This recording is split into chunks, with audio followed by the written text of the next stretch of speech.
Just update injury-wise, there's not much movement here.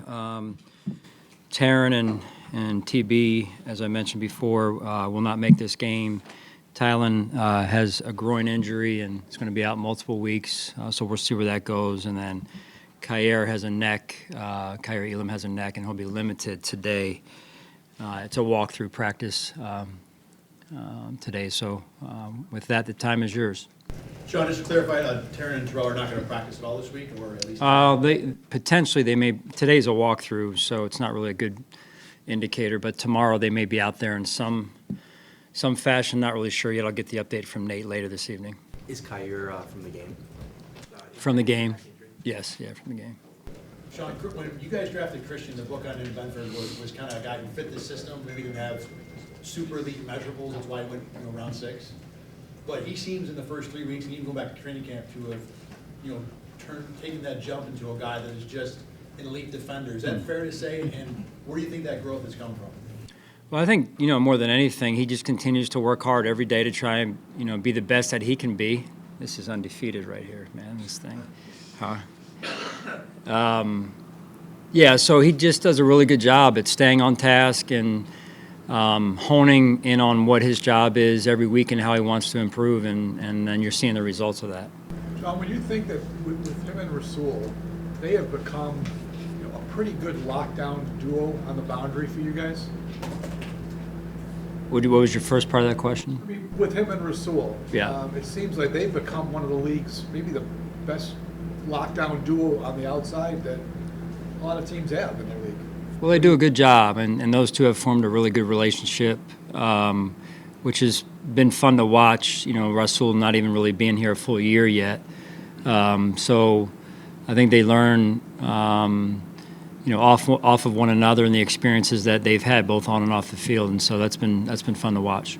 It's never fun to discipline a player to sit Keon up for a quarter or what have you, but what do you think that experience showed him, showed you, showed the team, that he was able to bide his time and then score a touchdown? Yeah, I don't want to make a bigger deal of it than it was, John, so I would just say that he handled it extremely well, and there is a mental component to that, to go then back out there in the second quarter and take advantage of your opportunities, and I thought he really did a good job with that as well. Sean, besides Khalil Shakir with his remarkable catch percentage, besides the obvious that he has good hands, what goes into making him so efficient at catching the football? I think he's a good football player. He's a football player that plays football, and I know it's not a cop-out answer. It's just a simple what you see is what you get, and with Khalil, and he comes to work every day prepared, leads by example, and I'd say I really appreciate him. I know Josh certainly does as well, but he's just a real steady in his approach type of guy, whether it's, I'm sure, football or anything else he's doing. So he's just got a great head on his shoulders. I heard you say that about him before, like football player, right? Can you just get into a little bit more of what that means, why that jumps to your mind when you talk about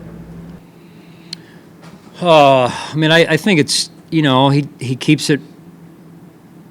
He keeps the main thing. It would appear to me, week to week. Training camp, OTAs. He doesn't get too caught up in some of the other stuff that, wants to pull at guys' attention these days, and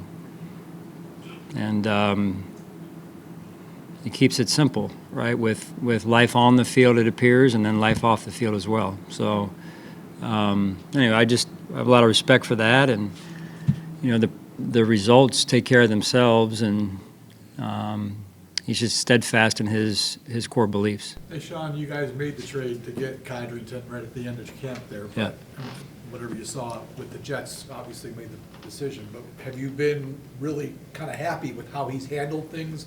Because he made a couple plays the other night that were big field position plays for you guys. Yeah, for a rookie to make those plays, but really it was the previous to that, it was the decision making I thought was really good in those moments, because one in particular was not an easy decision to make, especially for a rookie. And I really believe that comes from his work leading up to the game. And he's a hard worker, and just to, again, hate to wear this word out, but a good football player that understands the process and what it takes, and what he needs to do for himself to get himself ready to go. What do you think, especially without Taryn, of your secondary tackling by your secondary this season so far, and what can you say about the importance of that against the Ravens? Yeah, that's huge. Mark, it's huge every week, right? In particular against a team that we're going to face Sunday night that is very explosive and creates a ton of big plays. And, so unfortunately we won't get a lot of time today to work on it because of the walkthrough tempo on the short week. But, we'll continue to emphasize it throughout the week and hopefully get some more work at it tomorrow. Sean, Derrick Henry, 30 years old, year 9 for him. At this point, with that position, it's supposed to be a huge fall off. Haven't really seen it from him. What have you seen when you watch him play now that he's in that Ravens system? Yeah, same. I mean, it's incredible what he's been able to do with his career. Future Hall of Famer, right? First ballot Hall of Famer, and just an amazing. He's once in a lifetime type of running back. Really hard to stop. Seems like it's a marriage made in heaven with what they do and how Coach Harbaugh wants to play, and the line of scrimmages, they dominate, right? And that's very impressive. Can you reflect back to, maybe it can't, a long time ago, 2018, the season opener, when Lamar and Josh actually made their debuts as NFL debuts as backups, and what's it felt or meant to and what they've meant to each team as they've grown and developed to the point where they are today? Yeah, I think, it's hard for me to comment on what Lamar has meant to the Ravens because I'm not inside. So respectfully, I would say from the outside looking in at least, I mean, he's the reigning MVP in the NFL for a reason, right? So that I think is a one-liner that says it all. They were the number 1 seed, had the best record in football last year, and and it's driven by him. And he's just an incredible athlete, incredible player. Probably in a lot of ways changed some of the things around the NFL by the way he plays, and so just the utmost respect for him and his game. When you mentioned that, how he's changed things around the NFL, what's it like getting this defense ready to go up against him? Yeah, a challenge. It's always a challenge, even when you have veteran players. And so with our new players that are playing this year that have never played against Lamar, it'll be an adjustment for them. And then just trying to get them to understand the techniques that you have to use and how on point you have to be. And you're never going to stop a player like that. He's just too good, and you just hope that you can win more than you lose in terms of the plays. But they're just so powerful, as I said, and then he's just so explosive.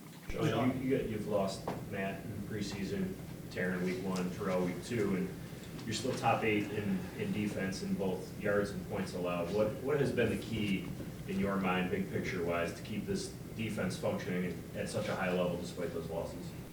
Well, I think the defensive coaching staff has done a really good job, led by Bobby, and they've done a really good job of developing. They've done a good job of shaping game plans that play to our strengths, and I think that's been evident. And then the players themselves taking the ownership of, hey, this is my opportunity to step up for the team, and being ready to do that. And then those players that were already in the starting lineup continuing to take their game one by one up to a new level. So it's not one person, probably, Jay. It's really a combination of things, and then when you look at the offense and the complementary football that we've been able to play, I think, as well as the special teams, it's really helped. Sean, with Josh playing with that hand injury, mechanically changing things on the handoff with the right hand, when that's happening in game, when you're watching that, even though he's done a good job with it, is it something where you're watching that like each time, like, I hope that exchange goes well? Yeah, I mean, that among many other 100 other things that I'm saying, I hope it goes well. Yeah, so no, I have full confidence in Josh, and he's had to do some things before to adjust his game, and this is just the next one, really. Matt was on the sideline for this Sunday's game. What kind of a boost do you think that gave you guys emotionally, and where is he in his recovery? Did you say Matt? Yeah. Yeah. So great to have him down there, as well as Terrell and Taryn. I mean, I know I saw them, and they were seen by others as well. Getting the call and then talking to some defensive players, going over the offensive players, special teams players as well. And so their influence is huge from a leadership standpoint. Bless you, from a hey, this is the standard. I mean, they stand for the standard. And so when you look at them, I know when I do, and I'm sure their teammates look at them, they know what they're going to be held to just by those guys being there. You mentioned the offense playing a contributing role, a complementary role. It's the last one, then I got to go here, guys. Sorry. Go ahead, John. In helping the defense. How much does that thought enter your mind when you're going for a fourth down on the first drive, just to keep the gas on the pedal? You try and just think about it from all different angles when you're making decisions. Sometimes it works out. Unfortunately, sometimes it doesn't. But just always trying to put the team in the best position possible. Yeah. Thanks, guys.